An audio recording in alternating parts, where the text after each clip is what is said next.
श्रद्धाशील बंधु एवं श्रद्धाशील वाहन। अभी आप साध्वी रत्न शिवाजी महाराज को सुन रहे थे। उन्होंने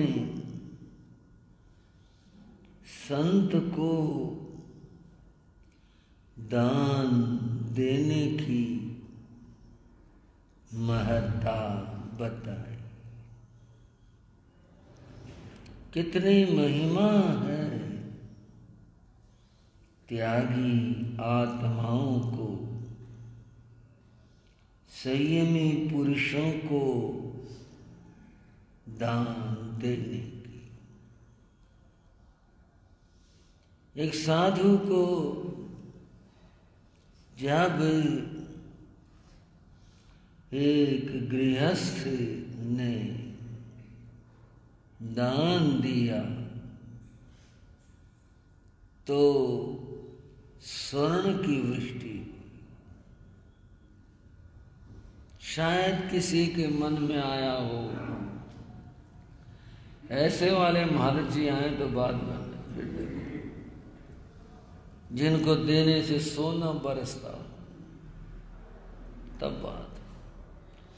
ऐसे वाले महाराज जी आते ही नहीं, पता नहीं कहाँ रहते हैं। स्वर्ण वृष्टि होना यह है सांसारिक लाभ है। लाभ तो हुआ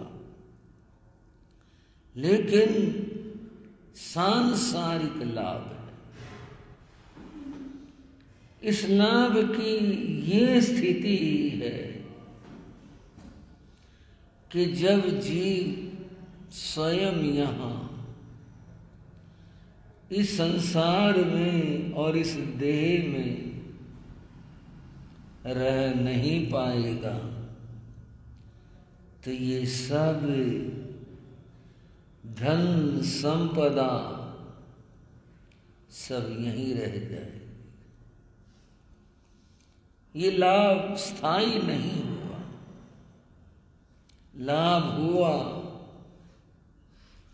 कुछ समय विशेष का हुआ, स्थायी नहीं हुआ। बंधुओं, एक और लाभ होता है मुनियों के दर्शन से, उनके सत्संग से, उनके घर पर आने से एक और लाभ होता है। वह लाभ आध्यात्मिक लाभ है। यहाँ हमारी इस कथा में उत्तराधयन सूत्र की चर्चा में इसके 12वें अध्ययन में हरिकेश बल मुनि की जो चर्चा है, जो कथा है, उसमें दोनों लाभ हुए। यहां भी आप सोचते होंगे दोनों हुए तो और भी बढ़िया बात। आपने सुना था वसुहारा उठा, वसुधारा स्वर्ण की वृष्टि हुई थी जब मुनि को दान दिया गया। वो संसार का लाभ है। दूसरे लाभ की बात यह है कि मुनि ने जो उपदेश दिया, जो ज्ञान दिया उन लोगों को, वह आध्यात्मिक लाभ था। आज उसकी चर्चा है, उसकी बात करेंगे। मुनि ने ऐसा क्या कहा, क्या दिया जिससे वे लोग धन्य धन्य हो गए।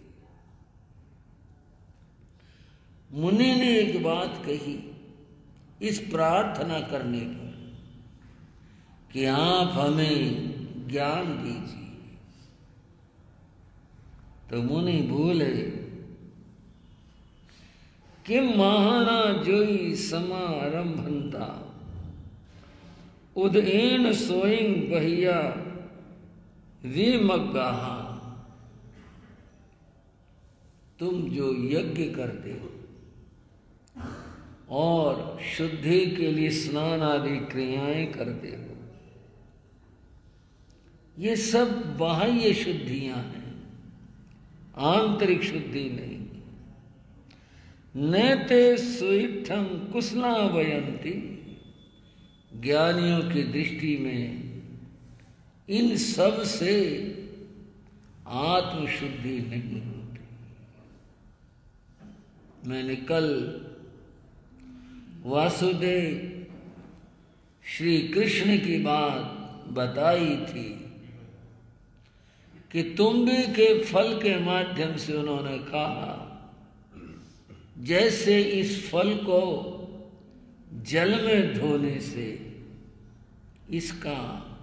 इसकी कटुता, इसका कड़वापन दूर नहीं हुआ, ऐसे स्नान आदि क्रियाओं से पाप दूर नहीं होते। मुनि ने यहां यही बात कही है, इनसे ये सब पाप दूर नहीं होते। और तुम यज्ञ करते हो,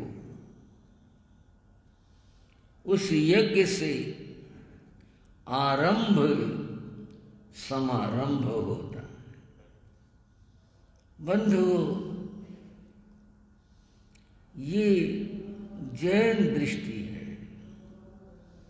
हर धर्म की अपनी सोच और अपनी मान्यता होती है। जिसको जो रुचे, जिच्छा लगे। जैन धर्म की यज्ञ के प्रति जो सोच और दृष्टि है वो यहां पर होगी, प्रस्तुत होगी, कही जाएगी। पर हम जैन दृष्टि की बात करें, इससे पहले वैदिक धर्म में भी यज्ञ के लिए अलग अलग तरह की बातें कही गई। जैसे अध्वरो व यज्ञ है, एक ग्रंथ है, उसका नाम है शतपथ ब्राह्मण। ग्रंथ का नाम है शतपथ ब्राह्मण, ग्रंथ का नाम। उसमें कहा अध्वरो व यज्ञ है, अहिंसा यज्ञ है।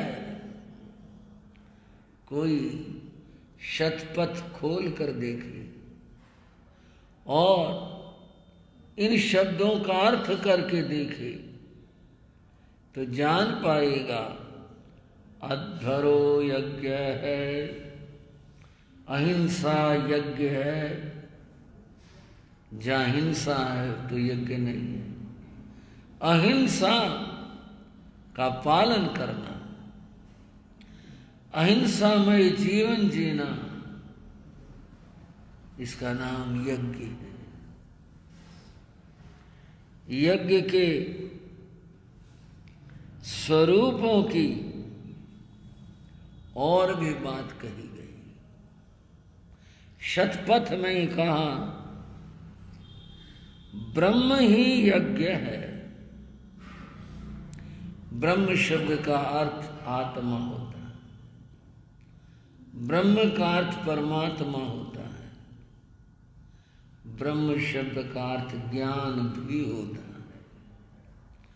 तो यहां अर्थ किया ब्रह्म ही यज्ञ, ज्ञान ही यज्ञ है। अर्थात स्वाध्याय करना, स्वाध्याय करवाना, ये यज्ञ अनुष्ठान है। अब ये भी वैदिक धर्म के ग्रंथों का ही कहना है। वो जो प्रचलित अर्थ है यज्ञ का, जिसमें अग्नि जलाना, उसमें आहुतियां देना, वो भी करते हैं, किया जाता है, पर ये भी यज्ञ के अर्थ है। ज्ञान को, स्वाध्याय को यज्ञ कहा। और बंधुओं, एक बात, त्रयो धर्म स्कंदा, धर्म के 3 स्कंद, 3 भाग हैं।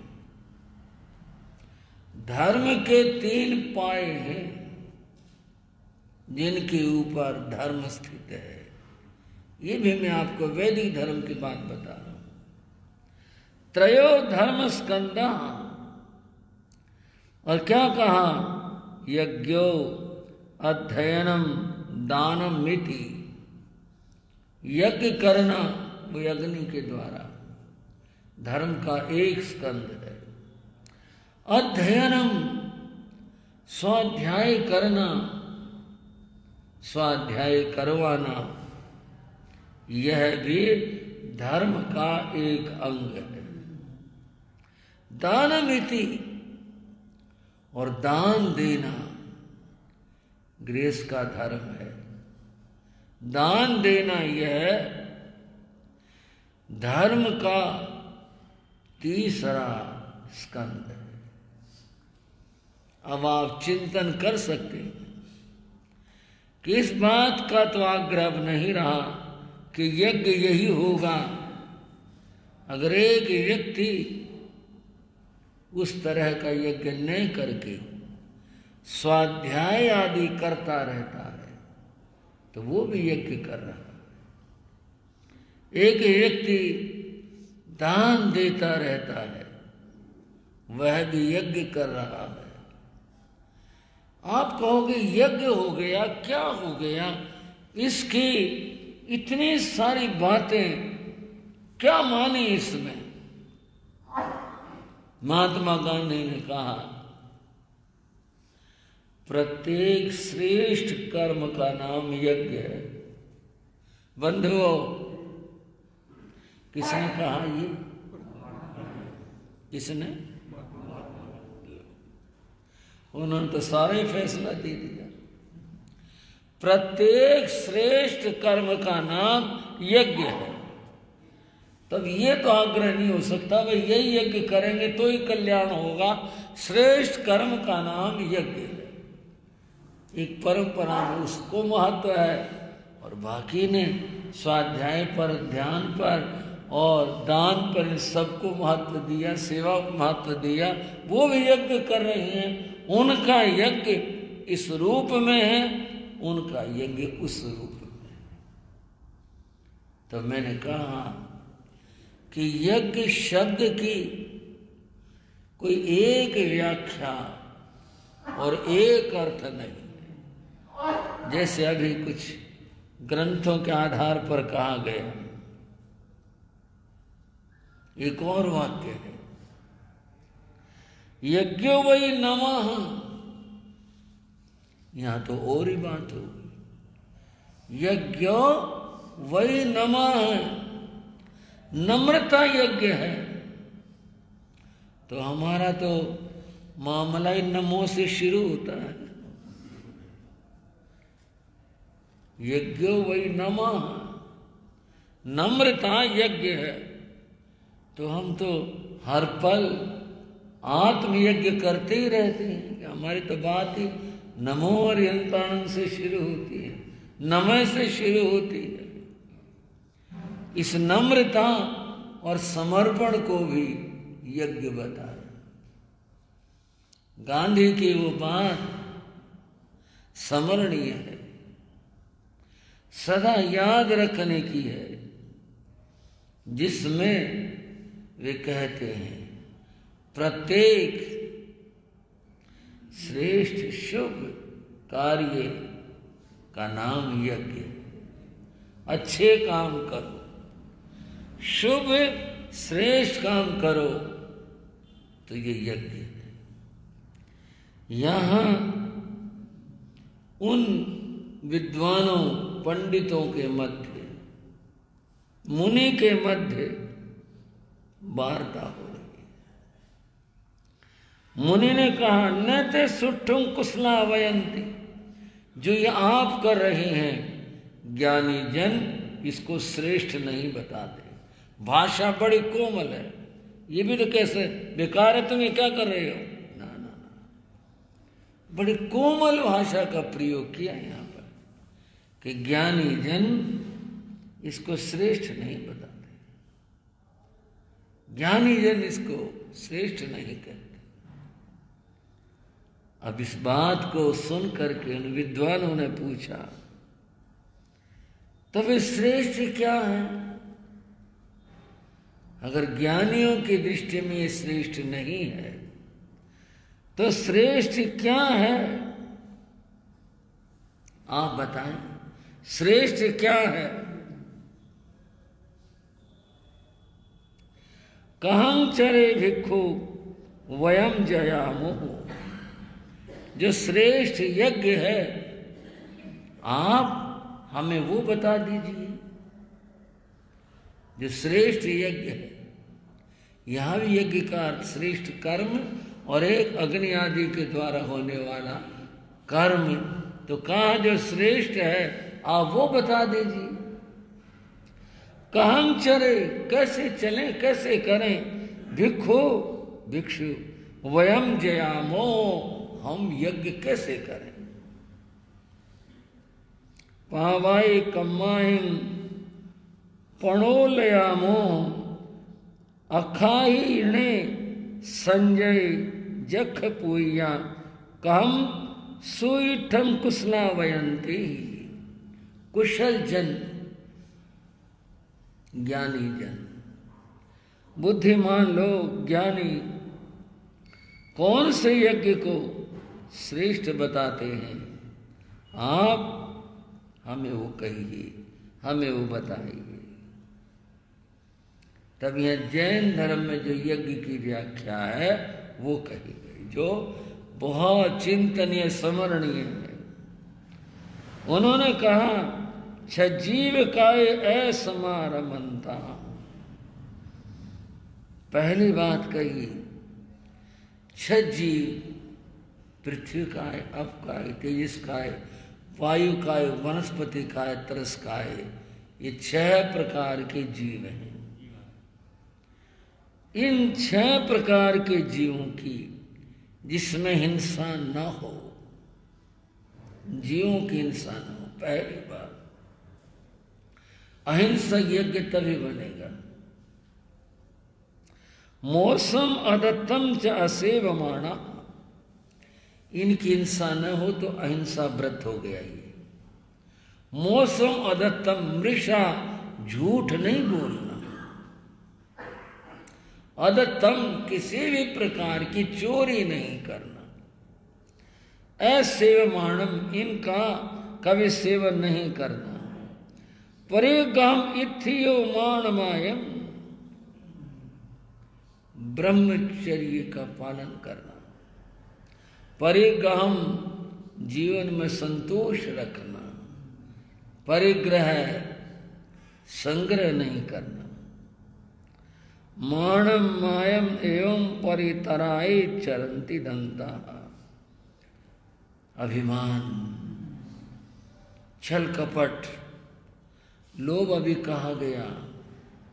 हिंसा से जुड़ा हुआ क्रोध, तो क्रोध, मान, माया, लोभ, ये नहीं करने।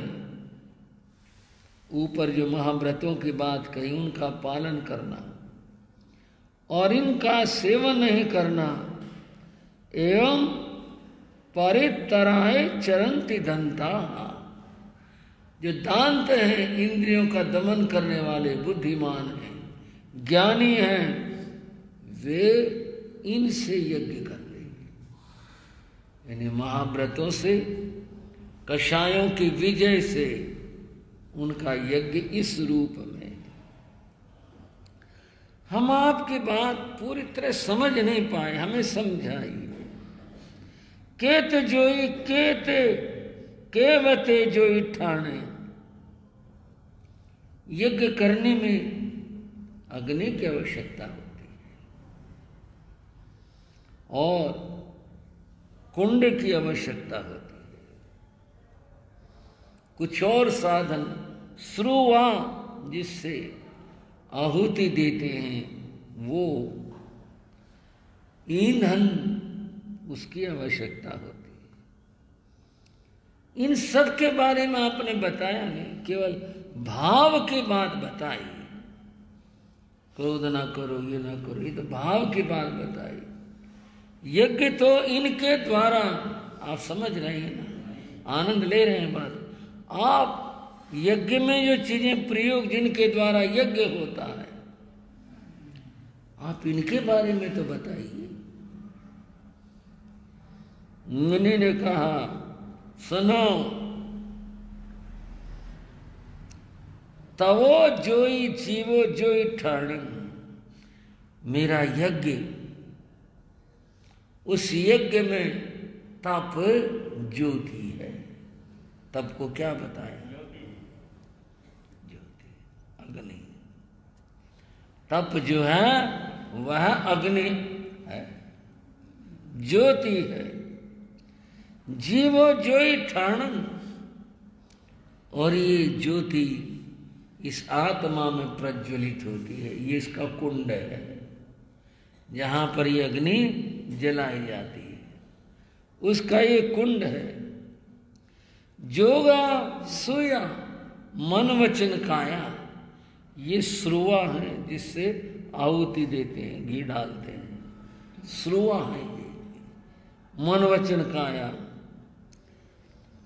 शरीरम कार्य संगम, और ये शरीर ईंधन है, शरीर ईंधन है। कम्या संयम जोग संति, और कर्म रूप इनकी हम आहुति देते हैं। होमम हुणा में इसरंग पसत्ता, इस तरह कर्म की आहुतियां देकर जो यज्ञ किया जाता है, इसरंग पसत्ता, ऋषियों का ये यज्ञ है और ये प्रशस्त, ये यज्ञ शुभ है। इसमें कर्मों की निर्जरा होती है, कर्मों का क्षय होता है। ये यज्ञ का स्वरूप मुनि ने उन लोगों को बताया, ऐसा होता है। और भी तो बातें हैं। उन लोगों ने पूछा और कहा, केते हरे के ये ते संति तिथे कहम सिना हुआ रयम जहासी। यज्ञ से पहले स्नान करते हैं, आपने उसकी बात नहीं बताई, स्नान की। और शांति पाठ करते हैं यज्ञ के साथ में, आपने उसकी बात नहीं बताई। जहां पर शरीर पर लगे सारे मैल दूर हो जाते हैं। आई खणे संजय जख पुया, हे महामना, आप ये सब भी हमें बताओ कि हम कैसे और क्या करें। तो उन्होंने कहा, धम्मे हरे बम्बे संति तिथे। धम्मे हरे, धार में ह्रद है, ह्रद तालाब को कहते हैं। धर्म को क्या बताया भाई? धार में ह्रद तालाब है, जहां पर स्नान करते हैं, वो तालाब है। बम्बे संति तीर्थे, ब्रह्मचर्य की साधना करना ये शांति तीर्थ या शांति पाठ है।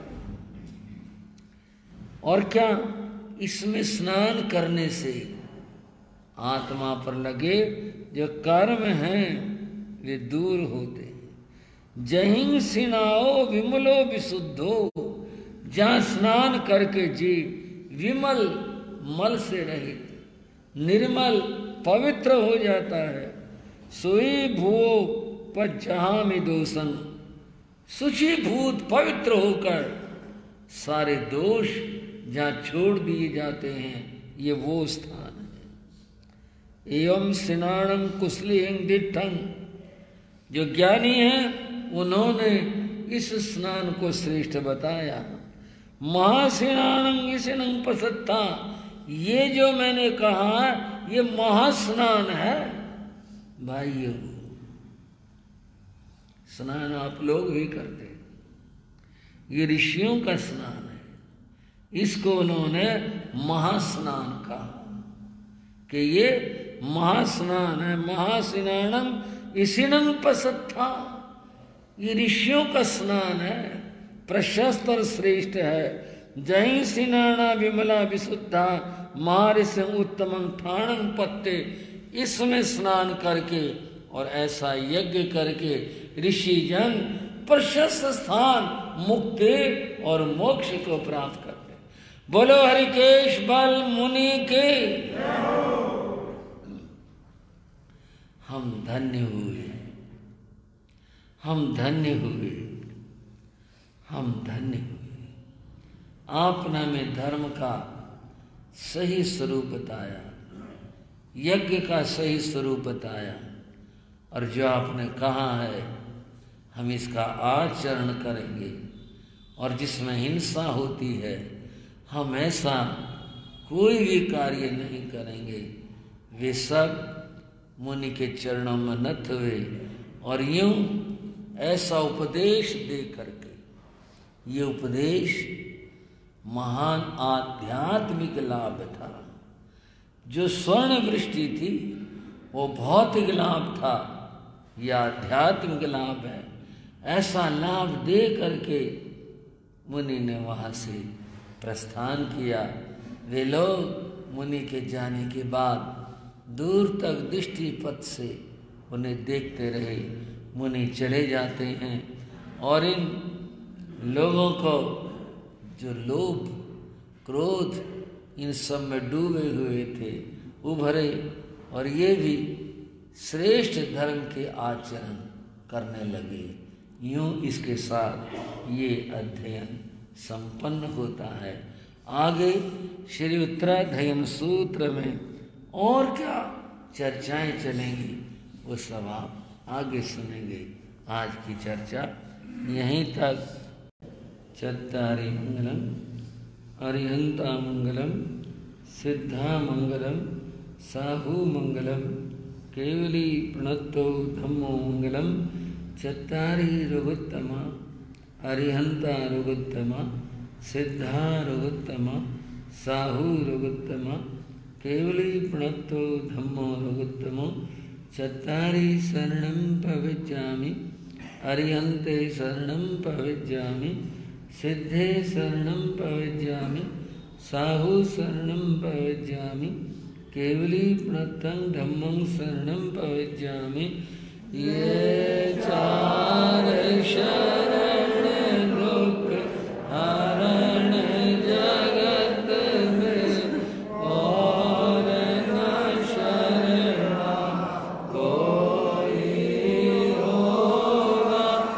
जो भव प्राणी करे आचरण उसका अजर अमर पद होगा। उसका सदा ही मंगल। मंगल आशीर्वाद, मंगल आशीर्वाद, मंगल आशीर्वाद।